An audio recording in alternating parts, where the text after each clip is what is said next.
యెహోవా దయాళుడు, ఆయన కృప నిత్యముండును, ఆయన సత్యము తరతరములుండును. కీర్తనల గ్రంథము 100వ అధ్యాయం 5వ వచనం. నీ పట్ల దేవుడి ప్రేమ వాత్సల్యత ఎప్పటికీ మారదు. అది శాశ్వతమైనది.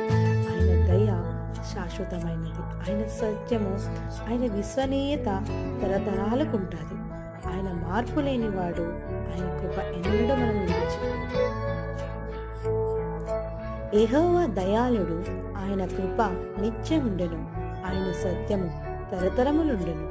కీర్తనల గ్రంథము 100వ అధ్యాయం 5వ వచనం. నీ పట్ల దేవుడి ప్రేమ వాత్సల్యత ఎప్పటికీ మారదు. అది శాశ్వతమైనది. ఆయన దయ శాశ్వతమైనది.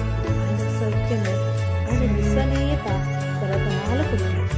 ఆయన మార్పు లేనివాడు.